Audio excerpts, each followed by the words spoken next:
Well, good morning. It's great to have everyone with us this morning as we begin our council meeting. We'll call the meeting to order, and we will have an invocation from Lucas Chavez of Life Church, and following the invocation we will have a pledge of allegiance. We invite you to join us for both of those. Mr. Chavez, welcome. Thank you, Mayor and City Council members. Would you bow your heads and pray with me? God, we thank you so much for the opportunity to meet today and for this great country and this beautiful city that we all get to call home. And we thank you for the freedom that we have to be able to come and, as we even start a meeting like this, pray to you and give thanks. God, I thank you for the great leaders that we have represented before us today, God, and I pray, God, that you would help us as we lead in our own capacities, God, to look to the ultimate leader, and who I believe is Jesus Christ. If you look at the life of Jesus, God, we reflected and we can see that there's many characteristics that he lived out, and one of the greatest is that he was a servant leader. And I pray that as we lead, God, we could understand that we're called to lead like Jesus, God, as to serve the great city that we love and the people of the city that we love. I pray for every single one of these city council members, the mayor, God, that you would give them wisdom and insight to understand and know how to lead best. God, and I thank you again for the opportunities to be able to come and meet today. I pray for this meeting that you would help guide it. God, that you would help us to just serve the great people within Wichita, God, and that you would bless every single one of these leaders. God, we love you. We thank you for Jesus. It's in your name we pray. Amen. I pledge allegiance to the flag of the United States of America and to the republic for which it stands, one nation, under God, indivisible, with liberty and justice for all.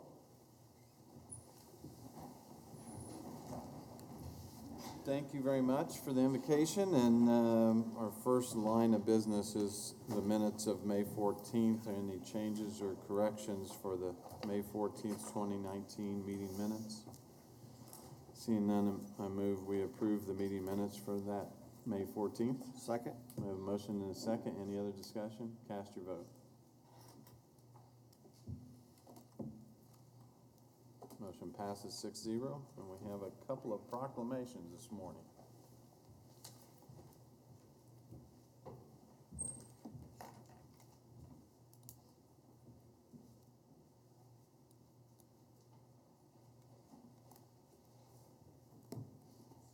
So our first proclamation is for the Agua Navarro 7th Annual Golf Outing. Oh, I'm sorry. We do have the National Public Works Week first. No, you're good. Bailey, is Bailey here? Bailey's supposed to be given the proclamation. She said she was going to be doing the speaking.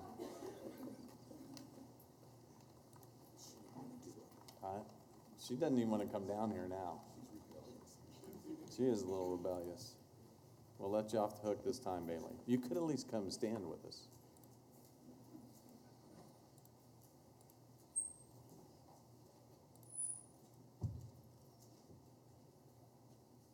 Thank you, Bailey. You know you're everyone's favorite. A proclamation from the City of Wichita. Whereas public works professionals focus on infrastructure, facilities, and services that are of vital importance to sustainable and resilient communities and to the public health, high quality of life, and well-being of people of Wichita, Kansas. And whereas these infrastructure, facilities, and services could not be provided without the dedicated efforts of public works professionals, who are engineers, managers, and employees from the state and local governments and the private sector who are responsible for the rebuilding, improving, and protecting our nation's transportation, water supply, water treatment, solid waste systems, public buildings, and other structures and facilities essential for our citizens. And I can tell you with the rains, we appreciate you even more. Whereas it is in the public interest for the citizens, civic leaders, and children of Wichita, Kansas to gain knowledge of and to maintain a progressive interest in the importance of public works and public works programs. Whereas the American Public Works Association has celebrated the annual National Public Works Week since 1960, Now therefore be it resolved that I, Jeff Longwell, Mayor of the City of Wichita, along with the Wichita City Council, do hereby proclaim the week of May 19th, 2015, of 25th of 2019 National Public Works Week, and urge all Wichitans to join us as we pay tribute to our public works professionals, engineers, managers, employees, and to recognize the substantial contributions they make to protect our health, safety, and quality of life. Alan will let you speak as I give this to Bailey. Yes, sir. Yes, sir. Thank you, Mayor. Thank you, Mr. Mayor. Public works professionals do a lot of things. They keep our streets safe. They keep them travelable. They repair and rebuild and build new infrastructure, water systems, sewer systems, facilities. They maintain our fleet. There's a lot of things that the public works professionals touch and are responsible for. They keep the water coming to the house and sewage going away from the house. But it doesn't stop there. Public works professionals are a dedicated bunch of people, and they're always looking for opportunities to help the people that they serve, the public, and to even keep them safe. Like Carl Williams and Johnny Salcido from our street maintenance division, who witnessed 5 individuals fleeing a crime scene and insisted police in their identification and arrest. And Jeffrey Weeks of our stormwater division, who interfered with and effectively stopped an attempted attack of a female jogger near the river. And Deshaun Davis, Jose Treto, Anthony Corby, Carol Kaufman, and Steve Robertson, members of our sewer maintenance division.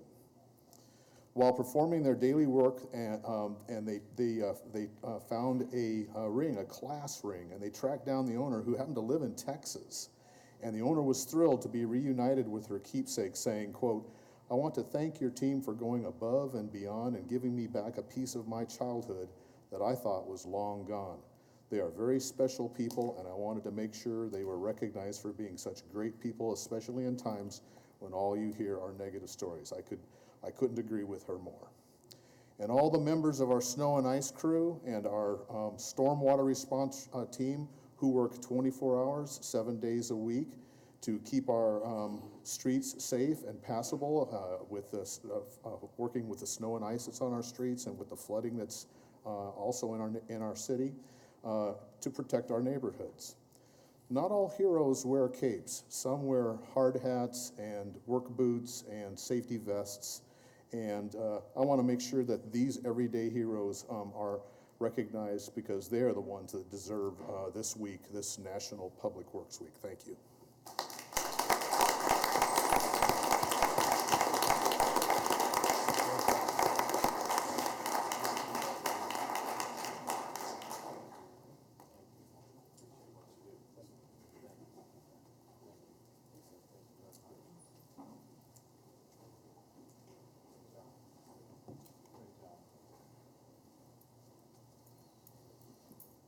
Bailey and some heroes wear dresses.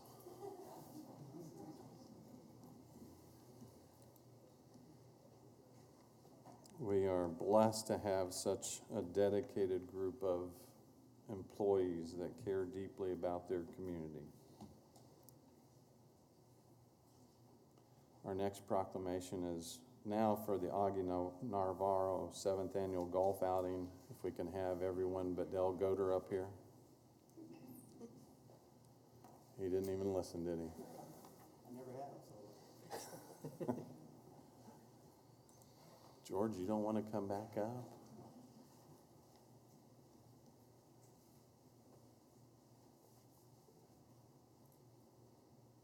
So we have a proclamation that reads, whereas Augie Navarro dedicated 31 years of his life as club professional at Wichita's Arthur B. Sim Golf Park, helping to nurture young golfers through the Junior Golf Foundation. And whereas the family of Augie Navarro has continued to honor his life through the annual Augie Navarro Golf Outing at the Arthur B. Sim Golf Park, raising nearly $300,000 for the Wichita Junior Golf Foundation over the past 7 years. And whereas the 7th Annual Augie Navarro Golf Outing on May 30th at Arthur B. Sim Golf Park will raise in excess of $60,000 for the Wichita Junior Golf Foundation.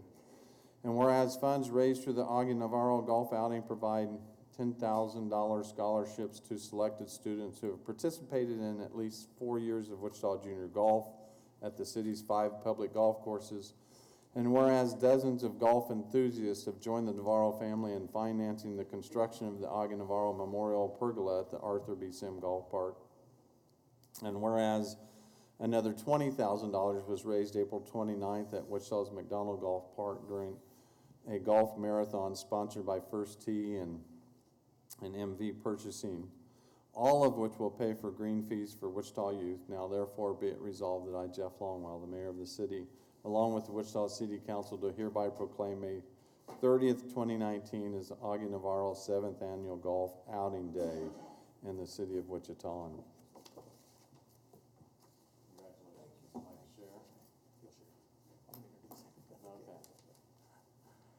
Thank you, Mayor and Council and Manager, for this opportunity to recognize one of the signature public golf events of the year. I wasn't aware of the magnitude of this event, even though I've known Rick for 30 years, but over the last 7 years, following the passing of Augie, one of the icons of Wichita public golf, Rick has put this tournament together, tirelessly working all year long to make it work. It is, the technical term is, it's a hell of a party.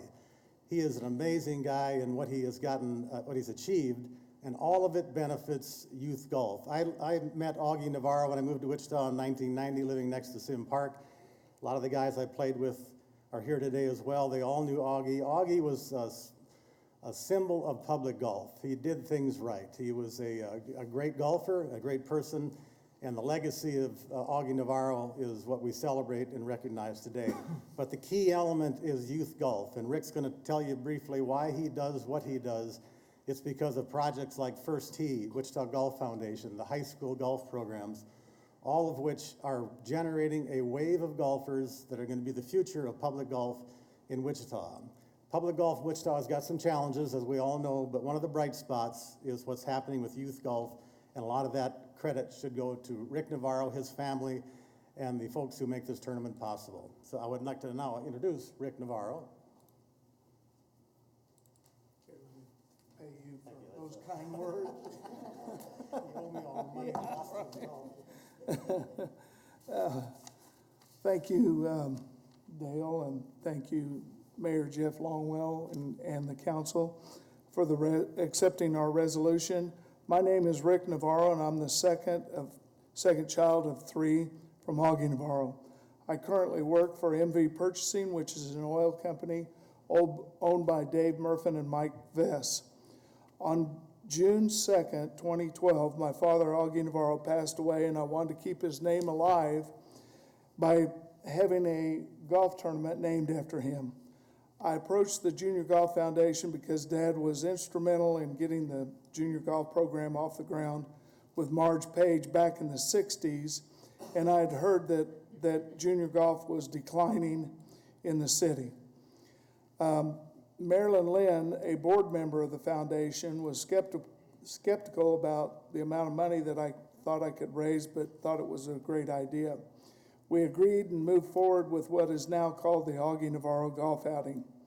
Upon the completion of this event on May 30th, we will have gifted 30 $10,000 Augie Navarro scholarships to deserving seniors that have been in the Wichita Junior Golf Program for 4 years or more. The event is supported by local businessmen and companies in the oil patch that MV Purchasing does business with. MV Purchasing also joined forces with the First Tee, Corey Novascone, Pete Kresnick, and others to start another fundraiser for kids called Marathon Golf. Our goal was to raise $20,000 and use that money to pay green fees for kids under the age of 17 at all 5 public golf courses. The event was a great success. We raised a little over $23,000. I guess in general, my dream was to hopefully produce another Phil Mickelson or Tiger Woods coming out of Wichita. My message to the parents now is get your kids involved in golf. Free green fees and big scholarship money is available right here in Wichita. At this time, I'd like to introduce some of the generals in the small army of Augie Navarro It's Jim Thornhill, Rex Kraus, AJ, and George. I'd also like to introduce Corey Novascone with First Tee. And then I've got a couple of the kids that have accepted $10,000 scholarships from the Augie. I'd like them to come up. First one is Sydney, and then Kyle, excuse me. Hi everyone, my name is Sydney Lashley, and I had the opportunity to participate in junior golf since 10 years old up until my senior year of high school. And I participated in this at Tex Consoliver, and I received this scholarship my senior year.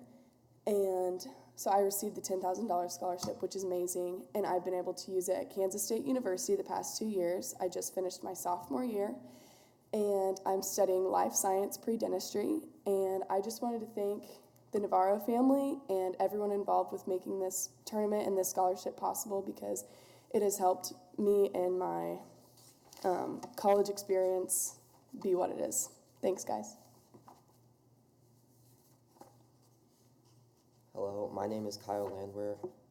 I received the $10,000 golf scholarship this year. I'm going to use it at Friends University to study criminal justice and serve our community as a law enforcement officer. I just want to thank the Navarro family for everything they've done. They really don't understand what it means, what the community aspect is of the golf, our golf in Wichita, and it teaches you so much, and I just want to thank them. So.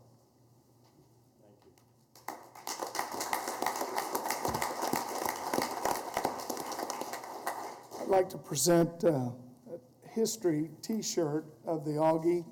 It just shows all the kids' names that have received $10,000 scholarships on the back, and present that T-shirt to the mayor. Thank you. We're a medium. Okay.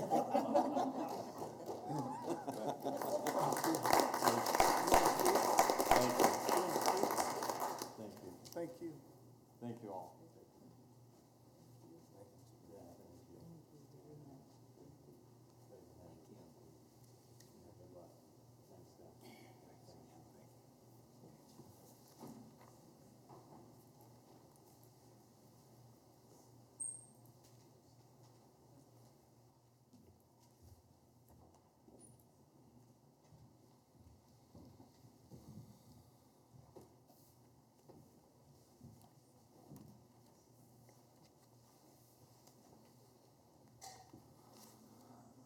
I don't know why Dale's running off. I know he doesn't have a tea time.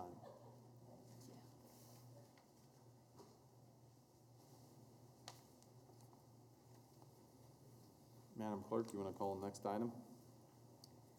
Dr. Alicia Thompson, thanking the mayor and city council members for the city's ongoing collaboration with USD 259 School District. Good morning. Good morning. Have friends with me. Good morning, Mayor Longwell and distinguished council members and City Manager Layton. I'm Alicia Thompson, WPS proud superintendent of the Wichita Public Schools. As the school year draws to a close, I'm here today representing our 50,000 students and nearly 7,000 staff members to honor our partnership and to say thank you for the many ways in which the city of Wichita has supported our students and staff throughout the year. And before I share a few words, I want to acknowledge the members of the Wichita Board of Education who are here with me today. We have President Cheryl Logan and Mr. Ron Rosales. I also have some teammates with me out in the audience, so if I could have my teammates to please stand so that we can acknowledge them here as well.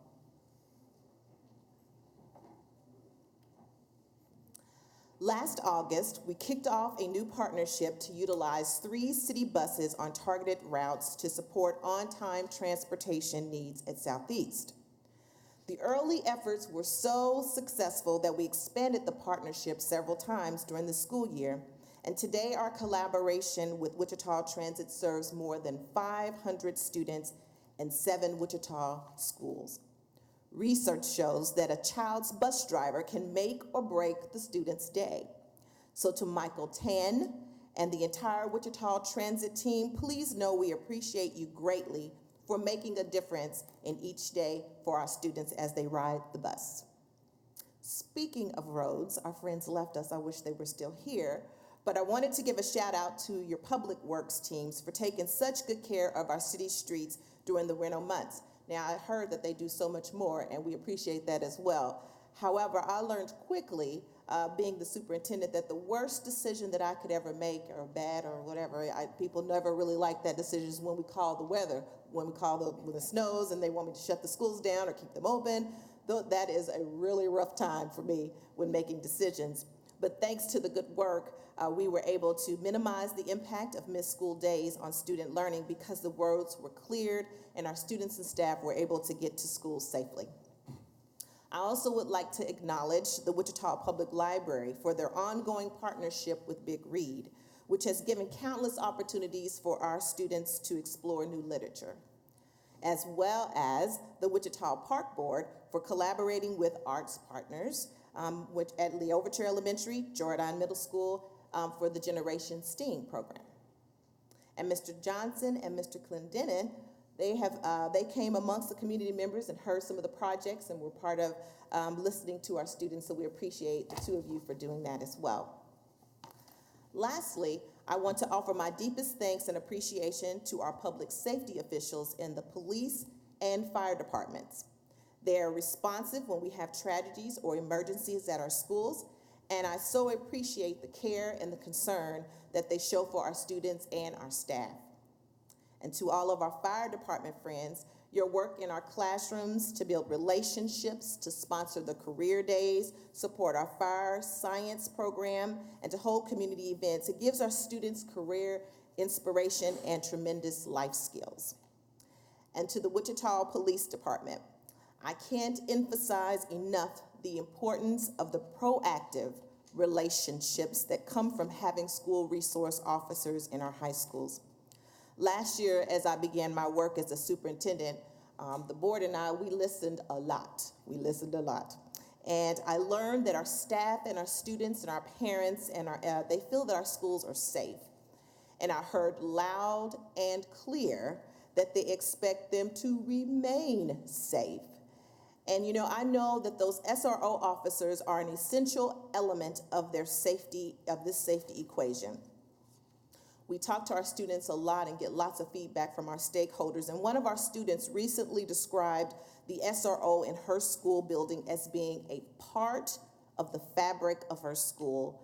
And if that's not an example of the power of positive relationships between young people and law enforcement officers, I don't know what would be. Combined with mentoring, being responsive, and having a focus on prevention, I can say with confidence that our shared support of the school resource officers might be the most significant collaboration of our agencies have. For all you do, I offer my deepest thank you. As I conclude, I would like to thank the 7 of you who have been elected to lead our city. Your visits to our classrooms, the support of our students, and the support that you give throughout your organization to work the organizations or the pieces in your organization that work directly with our kids, we appreciate it. I tell our community often that Wichita's future sits in our classrooms today. And it's cool to see the 3 of you, Mayor Longwell and Mr. Johnson and Mr. Fry, they live out as our graduates of the Wichita Public Schools. You represent us well in your leadership capacity in our city. We will conclude our graduation season this week with North High, Levy Special Education Center, and our adult learning centers tomorrow. And this year we're really excited. We're graduating more than 2,900 students, and that will be our largest graduating class in Wichita Public Schools in 40 years. Helen Keller once said, "Alone we can do so little, and together we can do so much." So thank you for working with us to make this community the best possible place for our children and our families. And I'd be happy, and board members, to answer any questions that you all may have. Councilmember Johnson. Thank you, Mayor. Thank you, Dr. Thompson, for being here today, and board members. You brought up SROs. Would you say there's a difference between 259 security and WPD being in the school? Oh, absolutely. There are differences, many differences. One are the SROs are commissioned officers. And so they're able to do much more reporting. They have access to information that is help us to be able to be preventative versus to be reactive to the things that are happening in our community as they come inside of our schools. That's just a few of the many differences that they have. We are also know that our SRO officers bring lots of relationship building skills that they have brought into our schools. They bring mentoring, they bring education, and they are invaluable part of the fabric, as the student said, of our buildings. So it sounds like if you could have more, you would like more? Of course, we would love to have more resource officers. Yes, we would. Awesome. Well, thank you for being here. I just wanted to ask those questions. Awesome, thank you. Any other questions? Thank you, Dr. Thompson, and truly thank all of the folks that work so hard every day for the students of 259. I spent 12 years on the school board. I understand the mission, and you guys do it very well every single day with lots of challenges. So I hope the public sees the dedicated folks that work for 259 and understand the hard work that they do on a daily basis. I know I appreciate all of you, so thank you. Thank you. And we also would like to make sure that you have another piece of swag. So each time we come, we want you to continue to be part of our family. So we brought you a mug.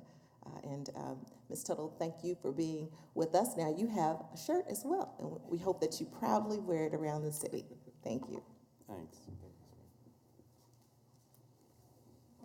Madam Clerk, next speaker, please.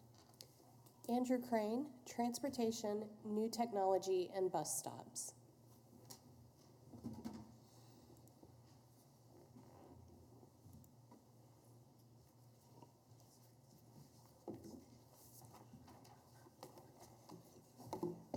Good morning, Mr. Mayor and Council. I am here today to talk to you about transportation, and there is a long list of the issues that we need to address here. So let me read that off to you real quick. Warren, if you can go ahead and read that off for me. Still,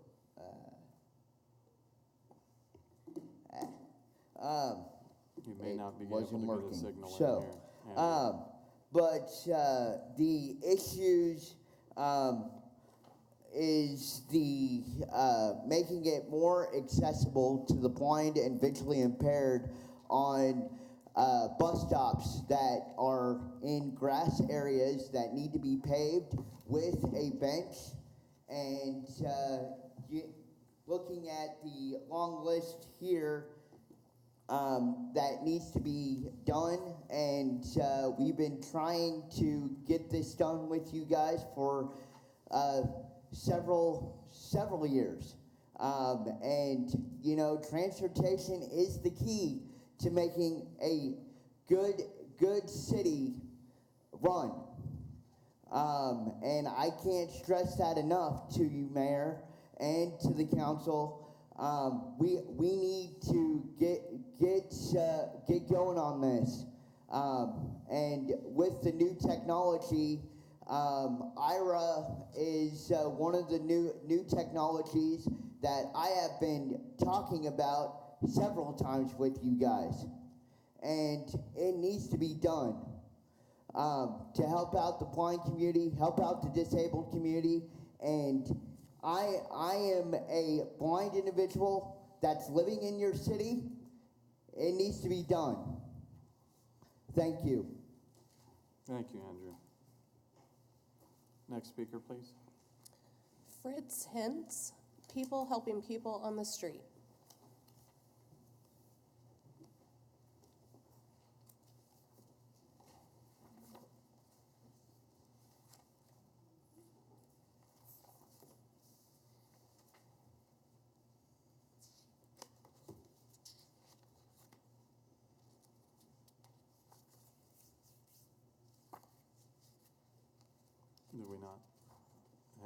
Fritz with us?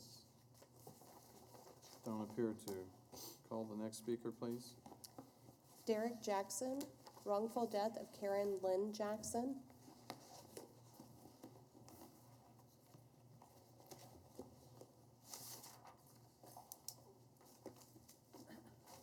Thank you. Good morning. I just want to briefly show my treaty of peace and friendship. Again, my name is Derek Carlton Jackson Bay, and I'm here to speak about.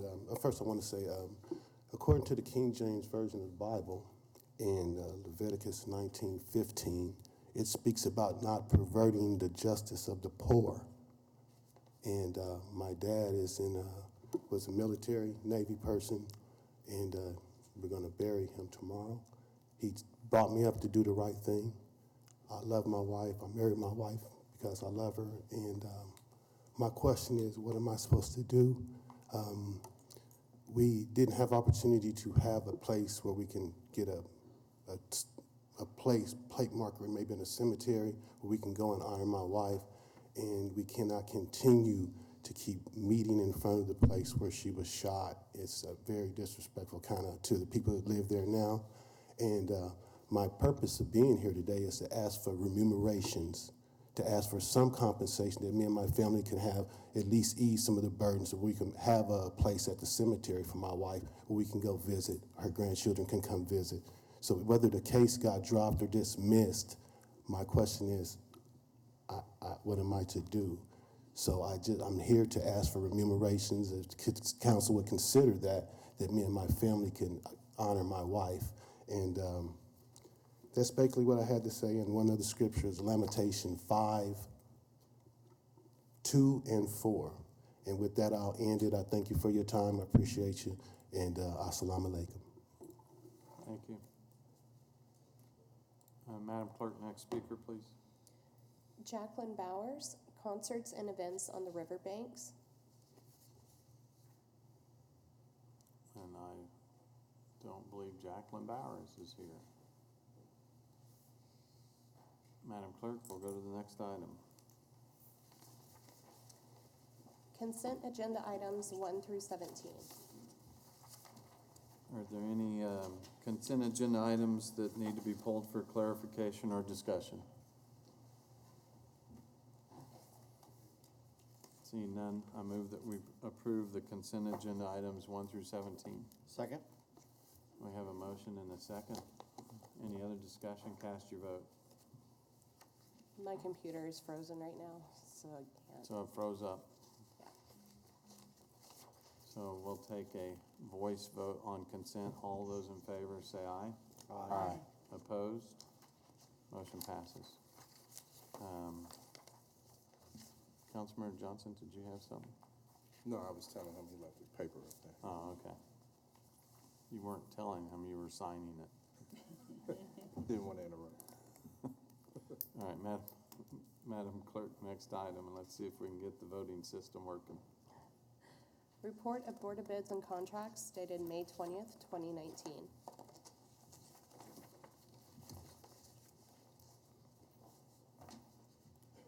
Good morning, Mr. Mayor, City Council, Hannah Lane, Department of Finance. Today I present to you the Board of Bids recommendations from the May 20th Board of Bids report date.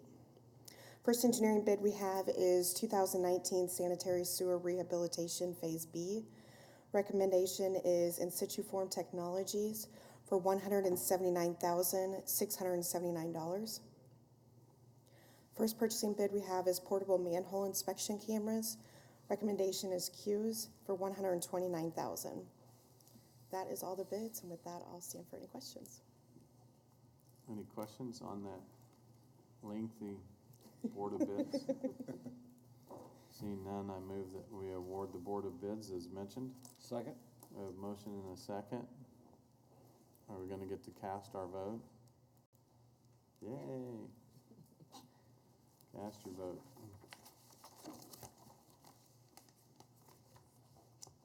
Motion passes 6-0. Madam Clerk, next item, please. Amendment to Water Walk Ground Lease Number 1.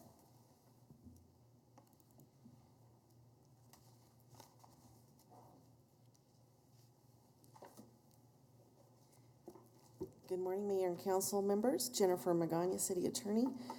This lease item was deferred from last week to allow a few more days to answer any questions you might have and to just finalize the details in the lease language. So we'll quickly review the information in the lease. Just as a recap, this lease was originally entered into in 2004 with Waterwalk LLC. It has a 99-year term. The building that was formerly Gander Mountain is vacant. It's on the premises, and King of Freight LLC has indicated an interest in occupying this building for its growing workforce. So to facilitate development, King of Freight has requested that the city divide this original leasehold, ground lease number 1, into 2 separate leases, which will become amended and restated leases 1A and 1B if you take the recommended action today. Last week, a map was requested, and we have that for you today. Just for illustration purposes, this map is not an actual depiction of the exact property lines, but it does show an overview of what will become, if approved today, the King of Freight parcel, and that would be the section in blue at the bottom left-hand corner of the map. The riverbank area is not necessarily in the leasehold. It's highlighted in red for contrast. Waterwalk parcel B, or amended restated B, would be above the King of Freight parcel. So that is there for making clear to you, to show you what would be separated and divided if approved today. So as a recap, if we do take action today, this original ground lease from 15 years ago, in which the city was the landlord, will become 2 separate leases, King of Freight parcel and the retained Waterwalk parcel. The language of the amended lease 1A will provide for a provision, will have a provision for a minimum number of jobs to be created and maintained at an average of $50,000 a year. If that requirement is met, then the rent will be abated in that lease. There will be another provision, just to clarify that Section 903, how parking will be allocated and provided for. That will result in a revenue to the city of about $70,000 a year.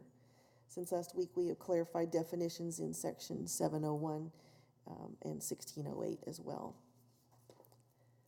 And as far as lease 1B, the only substantive change is a description of the retained lands. Waterwalk is still the tenant, and this lease is also for 99 years. I would add that we've also been able, since last week, to update and provide updated legal descriptions for both leases. So that is a change since last week. With that in mind, we would recommend that you take action to approve the amended leases, and available for questions if you have any. Any questions at this point?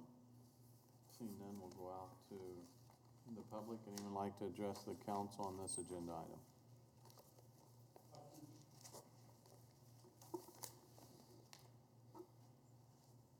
Well, let you have 5 minutes at the podium. Thank you, Mayor, Councilman. This is what you get when you sit on your hands, okay?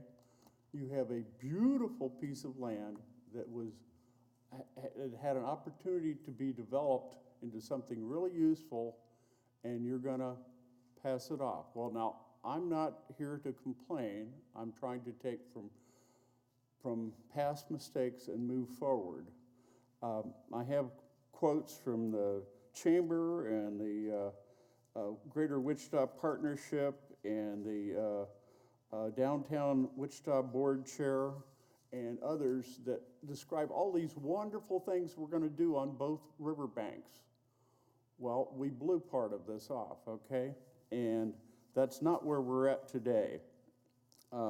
Even Jack P. DeBoer says that everything's on the table. This includes potential entertainment uses, a possible redesign for the building to make better use of the river behind it. We have to just be sure of the direction. Jack P. DeBoer says, we're going to be very careful and think it through. Whatever it is, he says, it'll be something fun and good for the city. Well, okay, we're here now. with a bunch of opportunity, young people. They're gonna eat lunch, they're gonna wanna be involved in different things. If they're stuck down there for 5, 6, 7 hours a day, they're gonna have to interact with the city. I'm delighted that King of Freight is growing and being useful, but I see this as a damning history of neglect on our part. Just passing it off to Jack to solve a problem isn't the way to build your city downtown, okay? What we need to do, and I'm willing to work with, and as you guys all know, I'm very active on the river. We do riverfront projects. We get people downtown on the river. We do activities to bring people to the parkland and the green spaces. That's what I'm about, okay? I've been doing that for over 15 years. We need to sit down, I need to sit down perhaps with King of Freight and figure out how we can use part of this land, or how we can maybe redevelop part of the parkland on the riverside of it, how we can do some other things to expand this. I'm delighted to see that they're bringing people into the community, but this is a huge problem. And we're blocking off a space right across from our entertainment district. We have to figure out how to solve this problem. And I'm here to work with whoever can make that happen. None of the quotes, none of the background, none of the promises made by the city or civic leaders have been fulfilled. There's a vacant hole here that needs to be addressed, and I'm ready to talk to somebody. So please get with me after the meeting. Thank you. Thank you. Next speaker.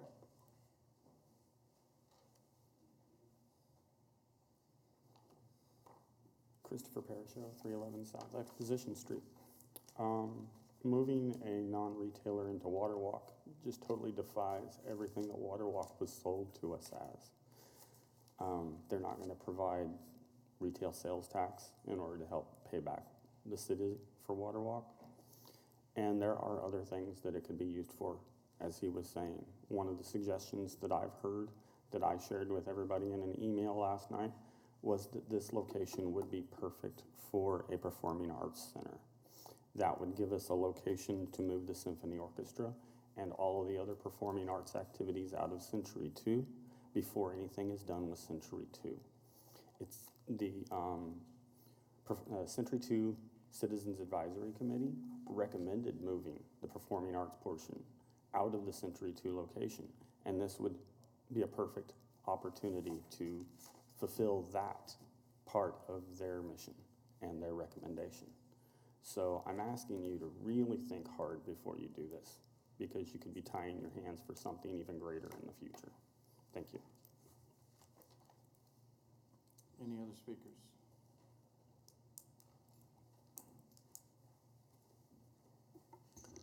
Thank you, Mayor, members of the council. My name is Andrew Nave, and with the Greater Wichita Partnership at 501 East Douglas Avenue. I wanted to provide an additional economic development perspective on this project, and really to the industry and the opportunity, I think, before you and before this community.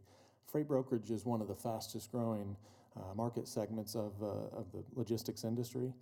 Specifically, the Regional Growth Plan, which the community just recently completed, highlighted the impact and the importance of the transportation and logistics cluster. Its diversification, not only for jobs within a wide variety of industry segments, but also geographically. Logistics and distribution is one of the most geographically spread out clusters all across our 10-county region, with significant job creation happening in all 10 counties, but particularly Wichita and Sedgwick County, and now even more in downtown Wichita.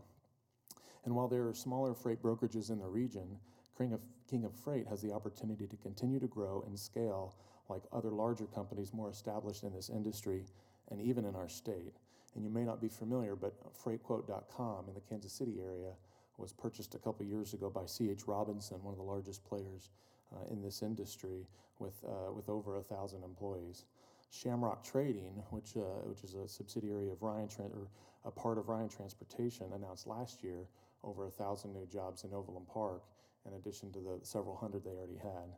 So this industry segment continues to grow, and we should be very proud of a hometown company from here in Wichita that's among the rising stars in this space. Additionally, I'd like to give kudos and credit to you, Mayor, and Manager Layton's staff team for taking advantage of this unique opportunity and really seeking out economic development return for this project.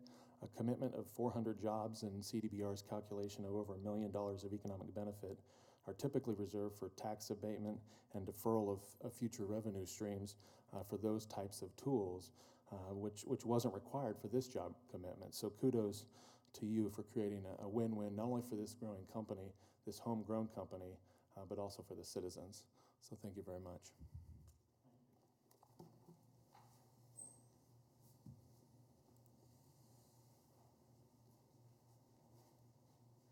Bryant Parker, I'm of Clinton Osterman Law Firm. I'm the attorney for the King of Freight, the applicant. And I want to keep my remarks very brief, but just wanted to say we're excited about coming down and should the council choose to approve what we're requesting, being a part of growing quality, high-paying jobs within the entertainment district and the overall redevelopment of downtown that we're trying to accomplish as a community. And we're excited about that, and I would love to answer any questions that council members may have. Thank you. I don't see any questions. Thank you. Appreciate you coming down. And I hesitate to do this, but kudos actually go to the city manager and his staff. Now he'll need more money. They did an outstanding job of putting together the financial package that will allow us to benefit from this. Any other speakers? Seeing none, we'll bring discussion back to the bench. And, my button doesn't seem to be well, we working. have several here now. Okay, now it is. So we'll start with Councilmember Johnson, or do you want to go at the end? No, we can start. Thanks, Mayor. So I know that we are considering simply the ground lease, but my concern and what I've been hearing a lot from citizens is that the private sector has kind of helped form this East Bank coalition to look at the development that we're doing to complement the West Bank. And agreeing to this kind of ties our hands for a couple of years when I believe that next year I'm not as good as Lou, so I don't have the days and hours, but we'll have a baseball stadium in March. We'll have development going on the East Bank, and we don't know what that vision could bring to this site at this point. And to me, if we tie our hands with this, that does take away a significant portion of East Bank planning opportunities for what could be there. And then we don't know the long-term plans for that building once that happens. So I just have those concerns with the efforts that we have going right now. We do have momentum from the Mayor's Council on Century 2 looking at a new possible performing arts center over there, possible convention center, but then we lock ourselves into this for 3 years or so. So I have those concerns about going forward with this. Councilmember Clendon. Yeah, Jennifer, I don't know if you're the one to answer this or not. Well, this first one, probably yes. So the lease, it doesn't start the 99-year clock over again. It starts from the 2004 date or the 2002 date? 2004 date, so it does not start the clock over. We're about 15 years into the 99-year lease. All right. The other thing I wanted to ask is, so they currently have 535 jobs, 535 people they're employing. They're going to add 400 to that. So we're talking possibly another 400, so close to 1,000 people occupying the space once they've met all the requirements. Is that correct? That, Mayor, members of council, those are the projections over the first 5 years, is that they would get to that number. Whether or not that building can accommodate that full amount, that's not known. In all likelihood, they'll have to look for alternative space, and I think they have long-range plans. And so part of our agreement was that the 400 jobs that would be created needed to stay in Wichita. So if they outgrew this facility, went to another facility, those jobs still needed to be here. Okay, they're not all going to be in that space, so that they probably can't even accommodate that. Okay, all right. That's all for now. Thanks. Councilmember Claycomb? Thank you, Mayor. In considering this, I understand the concerns that Councilmember Johnson has. I do think, though, that we need to recognize that the plan for Waterwalk has changed, and that, you know, it's going to be across from a ballpark village that we never envisioned at the time when we when the council, not this council, but when the previous council signed the agreement with Waterwalk. So I think it's maybe a little bit, I don't know, arrogant on our part to say that, you know, the owner of the building, you've not been able to find a tenant for 2 years, and we're going to ask you to keep it open, or keep another tenant out there for probably at least a year, maybe longer. And so that concerns me that we own the land, we do own the land, but we don't own the building. And to ask someone to keep that open when the city itself could recognize $170,000 a year versus zero of what we're getting now, and, you know, 535 jobs with an additional 400 or up to 400. I recognize they may not all be located there, but to energize that development, and with what's going on the West Bank, to have that population down there, I think could really help us energize the West Bank also. So I just, I want us to consider that also. Vice Mayor? Thank you, Mayor. And since I don't think anybody on the bench was here when Waterwalk was put together initially, so I'd like to find out a little bit of the history as far as what the city investment was, and now if we're going to change the vision, where exactly, what kind of incentives were made to, like Councilmember Claycomb was just saying, the owner came in there, or the building owner came in there, what kind of incentives were offered to him at the time, and just try to have a better picture of that, because on the west side of the river, well, now we've got this vision for an entertainment district, and now the east side of the river with so many moving parts going on, now we're kind of changing the vision, but we're still going forward with a different vision on the west. So I just, do you have any historical information about the city's investment, and what kind of, first off, how much money the city has put forth in the infrastructure improvements, and then were there any kind of incentives that were passed on to Mr. DeBoer whenever he built Gander Mountain Building?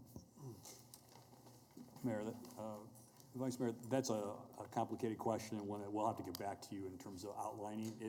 There are multiple agreements, or actually there's a master agreement and multiple amendments that, again, predate me as well. And I think in the past, we put a summary together of all of those documents, and we'll get you a copy of that. The investment primarily by the city was for infrastructure, and it was for a vision, as Councilmember Claycomb said, that maybe isn't relevant today, especially if we are successful in the development of the West Bank. I think we encourage the developer and others, like the partnership that are involved in the master planning, to look at a more relevant model. I've been talking to Mr. DeBoer over the last year regarding possibly a conversion of that space more towards office, which, and especially at a right price point and density, that would make some sense for downtown with support retail. And then also possibly the nice part about the master planning process that's going on now is that we can see how that property still relates to a convention center, performing arts area, and whether there are some support services that maybe make sense for an office environment as well as for those functions. But remembering now that the key for an entertainment district is across the river, and what we need to do is make sure that there's easy movement. That's why we've talked about a pedestrian bridge in addition to the existing bridges. I don't think there's anything wrong with revisiting this plan. The fact that it was formulated in a very different environment 15 years ago, it unfortunately maybe isn't quite as dynamic as it should have been, and I think Mr. DeBoer recognizes that and is willing to look at something that maybe is more marketable today. I know we've already delayed this for a week, but this is kind of a big deal. Are we under a time, are we under a time constraint to get this approved today? Yes, the option for this property expires before the next council meeting. Okay. At this point, I don't know if I'm comfortable moving forward without having all that information. And I can appreciate that. I will tell you, I can also appreciate, you know, the studying that's going on the East Bank, but I'll tell you that East Bank study never did have access to this Gander Mountain building, nor were they intended to have access to the Gander Mountain building. That doesn't say that there isn't room potentially for a new performing arts center on the Waterwalk space. Certainly that's a possibility there somewhere.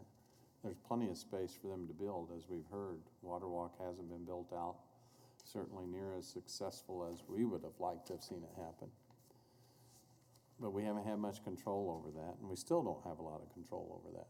The only thing we can control is that little piece of the ground lease that the reality is we could probably, if we wanted to, try and keep someone out, but I don't know that we have the ability to bring someone in. That's really up to Jack DeBoer and his team. And that's really not a position I'm comfortable with.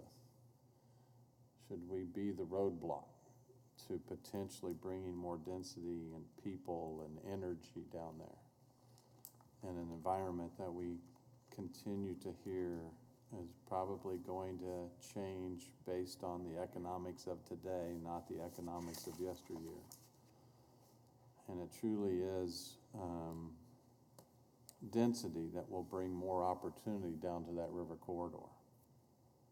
And those are the things that I think we need to consider that will help make everything else more successful. I think if we have enough density, it's going to bring other retail opportunities. And so, although it's probably not everyone's perfect laid out plan and their vision of how they want to see, you know, the city continue to grow, I don't know that it's a horrible thing for us, even if it ends up only being a short-term solution as they potentially outgrow that site, and then opportunities will come along based on where we're at with all of that. But, you know, development sometimes is slow in coming, and we've seen what we've been able to do in a relatively fast time frame. And I'll tell you, we're kind of spoiled. And when you look at what's happened on the Douglas Corridor Avenue over the last 3 years, it's tend to spoil us from the new Cargill building that's beyond everyone's expectations, to Union Station and Spaghetti Warehouse and Hilton Garden Inn and the IMA coming down and the Renew and the River Corridor. We've tended to be a little bit spoiled because we think that now we can just snap our fingers and things happen. But they really don't happen that way. Councilmember Clendenin? I don't know who can answer this, so if whoever can, just jump up there. So we're talking about jobs that are $50,000 a year or better. Are these entry-level jobs? What kind of experience do you need to get into these jobs? What do they entail? I see Mr. Parker coming to the podium. So He can answer that.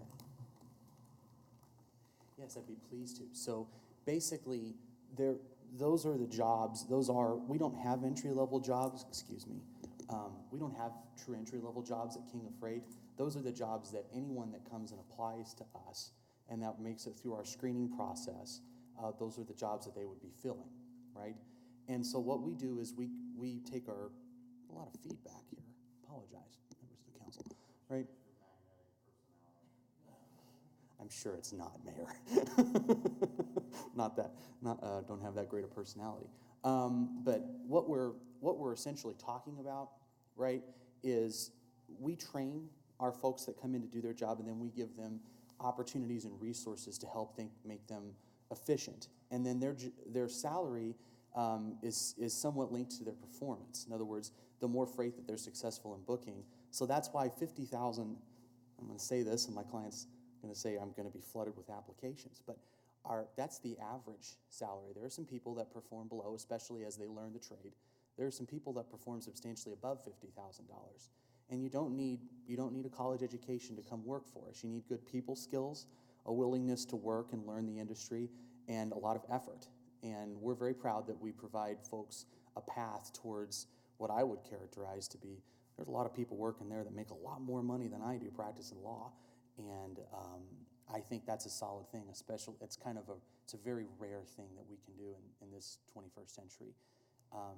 The other thing that I would say, right, and this is not even necessarily me speaking totally on behalf of my client, but I'm blessed in my professional development activities to serve on the American Bar Association's Land Use Committee, and I'm also a regular attender at their Land Use Institute. And we've made it our practice as a Land Use Institute to visit all of the, on a yearly basis, we rotate our conference to the most dynamic developing downtowns in the United States.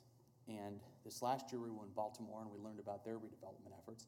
The year before that we were in Detroit and we learned about their redevelopment efforts. And the reason why I bring this up and why I think it's especially relevant is Detroit's redevelopment and their renaissance really started, in my opinion, with the construction of the downtown baseball park, right? And then that kind of gave them a foothold and everything else developed around them. But there was a delay, and part of that was in waiting for density to come, specifically folks, just as the Mayor Longwell was saying, that would bring the foot traffic, that had the disposable income, and that were already in downtown to go and make the retail amenities a reality. And as I look and say that, not just as King of Freight as their applicant attorney, but more importantly as a longtime citizen and child of this city, from an urban planning perspective and from an economic development perspective, these 400 jobs are a large part of what's going to make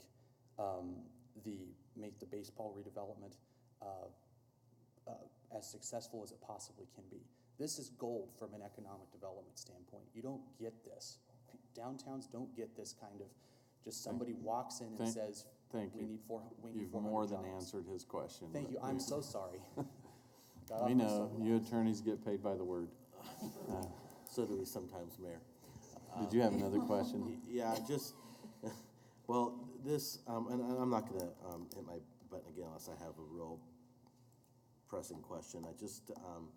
I've really gone back and forth on this.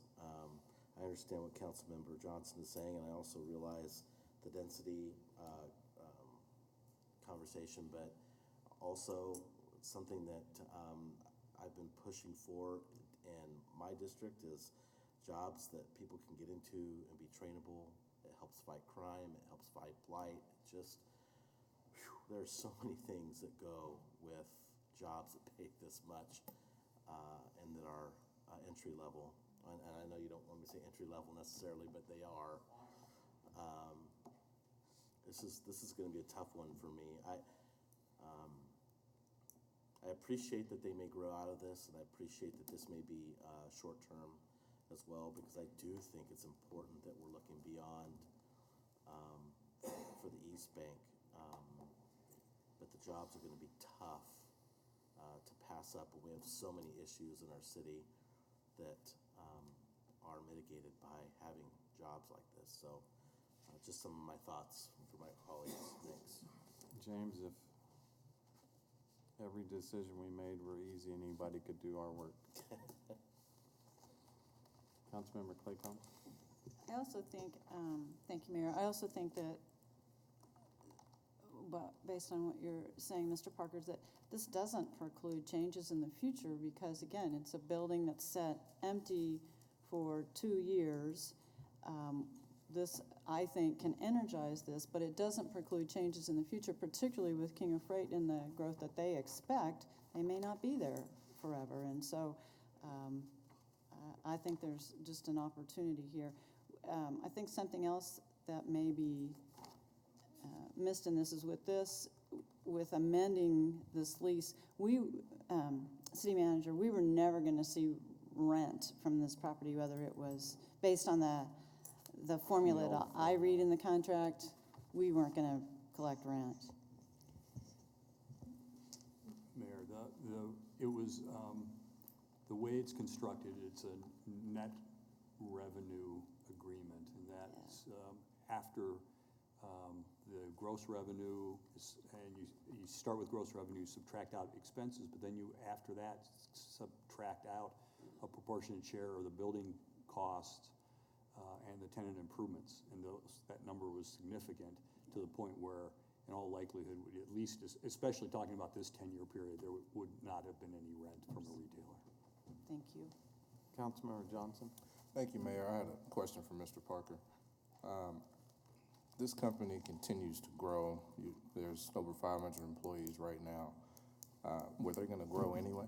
Were these 400 jobs coming anyway because of the growth that we've seen? Is it dependent upon this one space? It actually is, Councilmember Johnson, and that's not contrived out of us. The problem we've got, right, is we're a victim of our own success. Believe it or not, there's for someone as large as we are, right, it's difficult to find available office space in the size that we need, that we're comfortable putting our employees in. And we've looked elsewhere throughout the city, but we really think that this is the one spot that we've identified. We don't have a plan B, and I probably shouldn't say that, but I'm comfortable because we're already under contract, and so we don't have a plan B if this doesn't work. And I've talked to the founder, Mr. Rickliffs. I said, what's going to happen if this doesn't go through? He said, well, our hands are going to be tied, and we don't know how we're going to grow. So that's where it sits. Shorter answer. I did good. Anything else? So you're under a hiring freeze unless we approve this?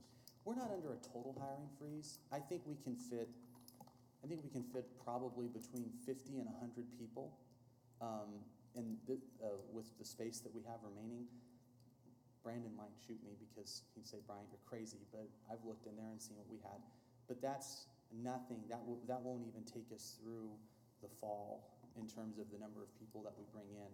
So effectively, we're in a hiring freeze until we find something else, and there just isn't anything out there. There are realities that, not to get into too much detail, but there are realities that prevent an organization as large as us, right, from it doesn't make sense for a landlord to just give away an entire building, right? You know, they don't have them to do that. We don't have that. We don't have buildings that are ready-made, and that's why we need this space.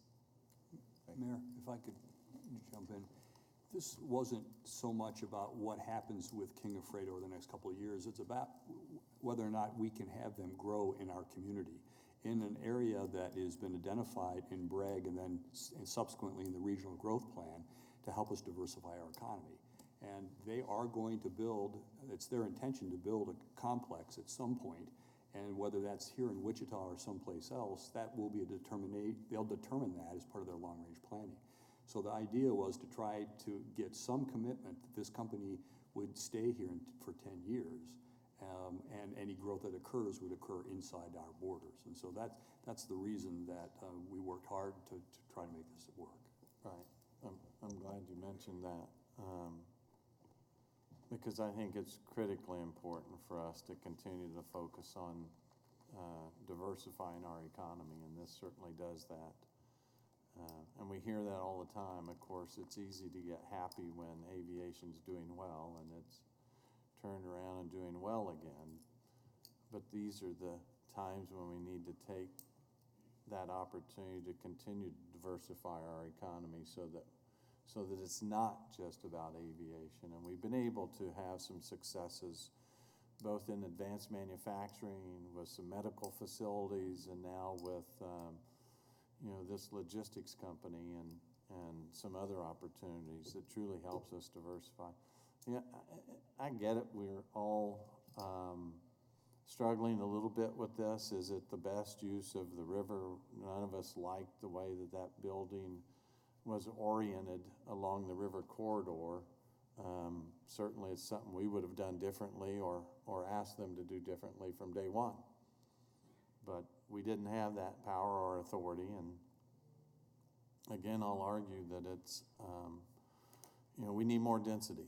We need more bodies, we need more opportunities, and this does lock them into growing in Wichita, maybe not necessarily growing long-term on that site, but it locks them into growing in Wichita, and that was the beauty of the way that we put together that contract.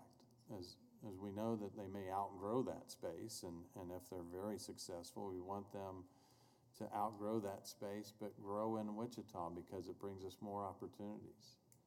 Certainly, I could envision a company that has that kinds of success typically will look for a talent pool where they can find skilled labor, and you typically find that when you move to areas that have similar businesses. And not to encourage them, but the easy answer would be for them to relocate in Kansas City, where they have already a market for skilled labor. But we don't want them to relocate in Kansas City. We want them to grow that labor pool here in Wichita, and hopefully, just like the Bragg study that we went through, the Blueprint for Regional Economic Growth, it focused on building clusters because clusters are more successful. And whether it's a cluster for aviation, a cluster for medical, or a cluster for logistics companies, as you focus and build those clusters, that's when you start seeing success and other like companies then wanting to move in to your area to be a part of that cluster because together they're more successful. And so I'm not any different than any of you. It's not the easiest decision, but it's one that I think for us will bring us the most benefits today and the most benefits long term, is to support this. And so I'm going to support it. Not that it's easy or not that it would be my vision, but again, I'll say this again. We don't have the ability to bring people in. Right now we only have the ability to keep people out. Vice Mayor. Thanks, Mayor. Manager, we help, I'm sure the mayor and everybody else has the same concerns I do, again, about being made as whole as we can on the previous investments. And I think we've all kind of understood that the growth pattern that King of Freight's on, they think this is still going to be only a temporary, that they plan to grow on past this. That's the intention. So what would it be safe for the city to be able to predict how much impact to our economy again, or how close can we get to recouping some of our initial investment? Is that just all going to be on dollars spent in the economy, or? Mayor, Mr. Vice Mayor, if you take I think it's a longer-term question, not just this project, right? Because this project is defined about $1.7 million over 10 years coming back to the city directly. In terms of recouping the city's initial investment, we're going to need to see a build-out of WaterWalk, and that is something that's, I think, been troubling, for all of us in terms of getting it right. I think Mr. DeBoer, the fact that this is in an opportunity zone has changed his thought process a little bit. He's, I think, willing to be a little more aggressive in terms of bringing development here. We've had some discussions about what comes next, and I think that this does serve somewhat as a catalyst to see some more development. Now, as I said, it probably will be on a different scale. Gander was a big box retailer. We know that doesn't make any sense today. Some of the other retail uses that were anticipated here as an entertainment district haven't made sense, didn't make sense during the recession, and now with what we're doing in the West Bank, probably won't make as much sense. But the important thing is that we see a development that occurs in a little quicker time frame so we can start to see a greater return on investment. Will we get our total investment back? That's a great question, and it's very possible, but it'd be over a long period of time. I think the issue I'm having and everyone else is the job's over trying to take care of past sins of the council. So I get the jobs things, and it's pretty hard to turn down. And we're very appreciative that King of Freight is growing their footprint here. It's just that particular property is, I think it's a little bit of a struggle for us, but we're definitely very grateful that they want to grow here and not somewhere else.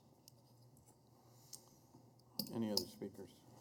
Seeing none, I would make a motion that we take the staff recommended action.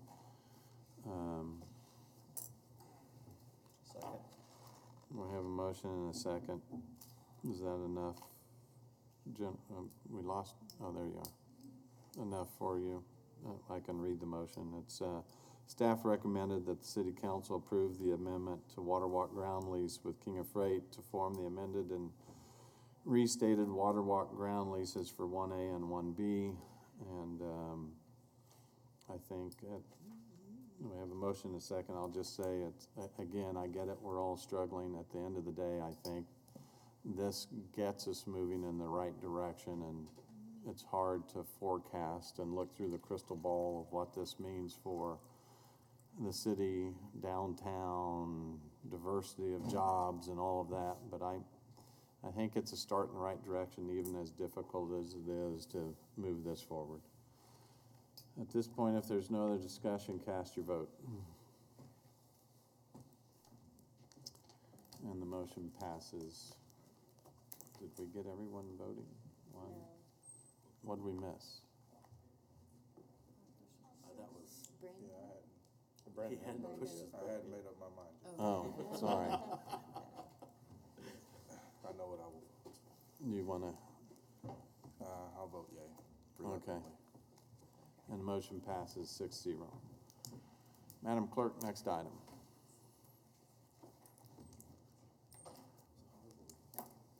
Ordinance amendments to Chapter 3.11 of the Code of the City of Wichita pertaining to the regulation of community events. Good morning, Mayor and Council. Allie Saul, City Manager's Office. Before you are amendments to the City Code pertaining to regulation of community events. This process was started after staff was approached by several external stakeholders, identifying opportunities where they saw that there was undue burden upon promoters in the area, and so we thought that there were some steps we could remove from the process to make it more streamlined. So a team was formed with various departments, including law, transit, public works, police, and fire.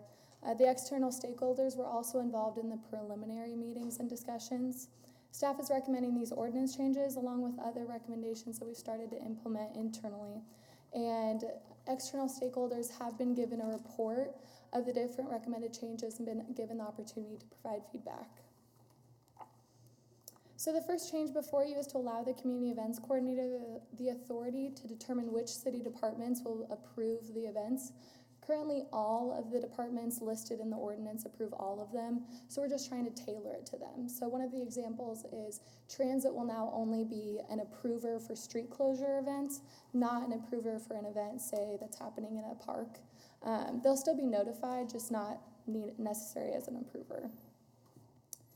The second one is currently all street closures requests are approved by City Council, and so what we're proposing is that we grant street closures to be approved by the Community Events Coordinator unless they are also applying for a temporary event entertainment application and are serving alcohol, or 1/3 of the property owners in the area object or express disapproval.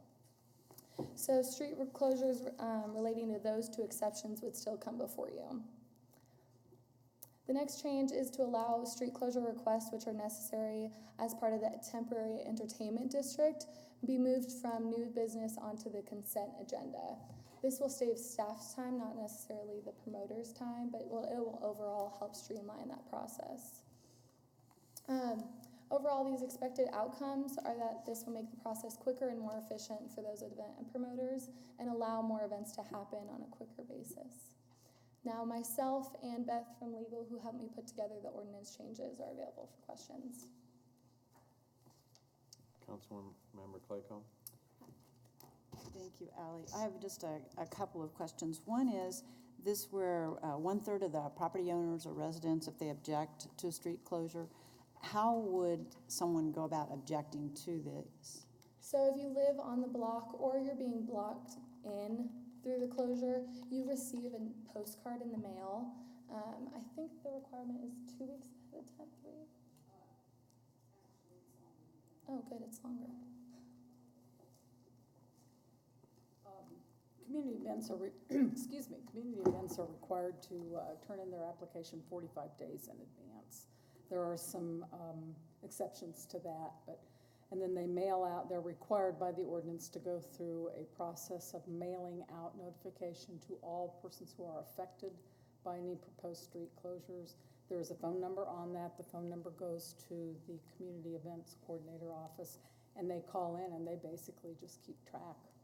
And if we have not as of yet ever had objection that rose to that level, but the ordinance does say if more than 1/3 object, then it does come to you folks, and it will be a public hearing at that point. Okay, so it already has on there, if you object, here's what you do? Yes, that's not Okay. new. So That's we're just, not looking at change. with this change, taking some things from the council and some of those powers and giving them to the community events coordinator, this one was left with the council because obviously it needs to be a public hearing if they object. Thank you. And then my second question is, when you started this process, said that stakeholders worked with you. What I want to know is, since we've changed or proposed to change the ordinance, have those stakeholders reviewed this revised ordinance to ensure that it, gets what they expect? Yeah, so I sent them my final report that we put together, and so they've all received it, and I received some emails back, not with any proposed changes, but yeah. Okay, and can you give me ideas of who those stakeholders were? Not names, but organizations or events? They were the people involved with the, what was the event that took place in Level Up, the parking garage event, so it was those promoters. Okay, all right, thank you. Any other questions? Seeing none, we'll go out to the audience. Anyone like to address the council on this agenda item? Seeing none, we'll bring discussion back to the bench.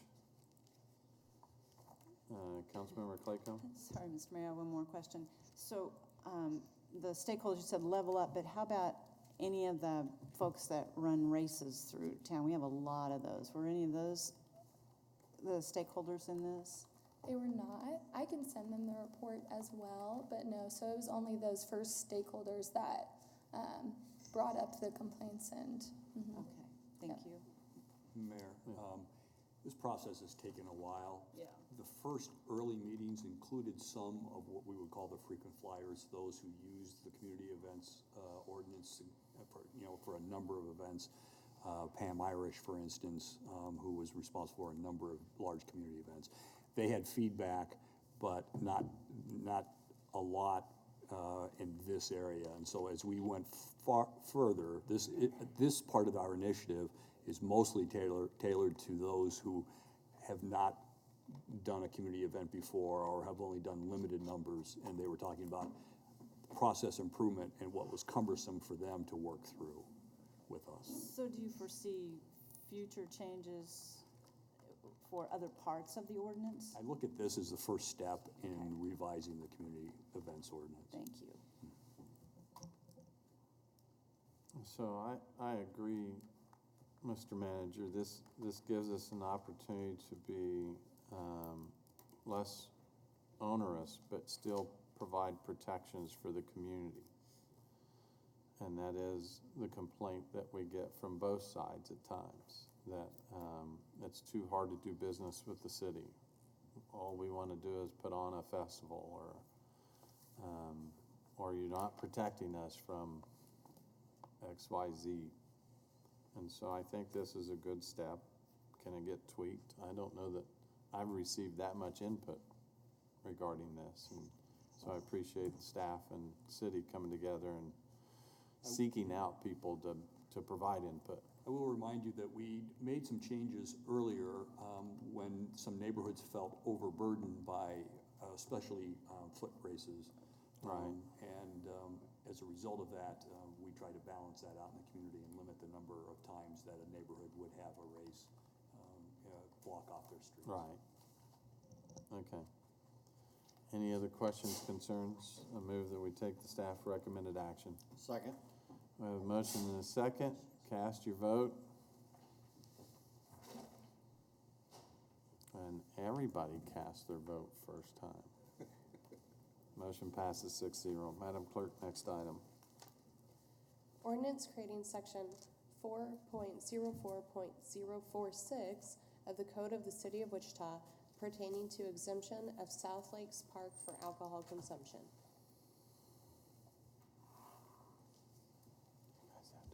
Good morning, Mayor, Council. Troy Helpman, Director of Parks and Recreation.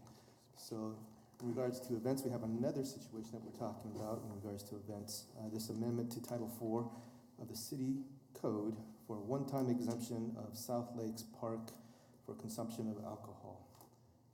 A little bit of background in regards to this event. It's going to be a 5K run, a margarita run. After the run is over with, these folks are going to celebrate with margaritas. So that kind of has an impact in regards to the ordinance in regards to allowing alcohol.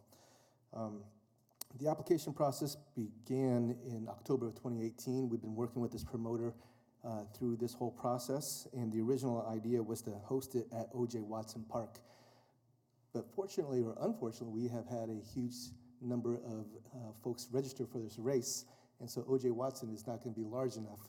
We're estimating about 2,000 people going to be in this race. And so we wanted to move this to South Lakes, and we have a route which I'm going to share with you that includes the beginning and ending of it in the football field, which is in the very back part of this park. The margaritas will be served in the football field with security as well as an area that's going to be designated solely for that purpose at the end of the course. So this is what the course looks like. And the way that we set this up, it's not going to be crossing any roads, so we're not going to be closing any roads. It's all going to be contained within the park. We found a 5K route that's going to accommodate parking as well as the race, as well as the end of the festivities celebration.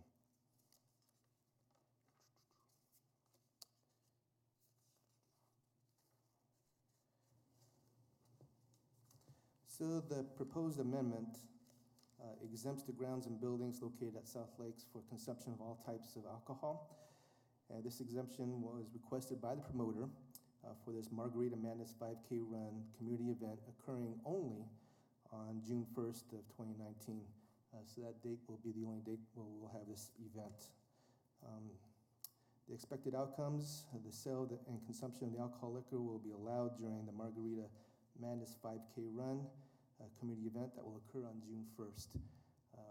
Staff is asking for support on this event, and staff recommends approval of this exemption. I'm available for any questions. Councilmember Johnson. Thank you, Mayor. Troy, do you have to run to get a margarita? I can make good margaritas. Seeing no other questions, we'll go out to the public. Anyone like to address the council on this agenda item? Seeing none, we'll bring discussion back to the bench. Vice Mayor. Thank you, Mayor. I'd like to go ahead and take the recommended action to place the ordinance on the first reading and authorize all necessary signatures. Second, we have a motion and a second. Any other discussion? Cast your vote. Motion passes 6-0. Madam Clerk, next item. Council member appointments and comments. Any appointments, comments? Anyone want to talk about city manager? Oh. I'm right here. I can hear you. I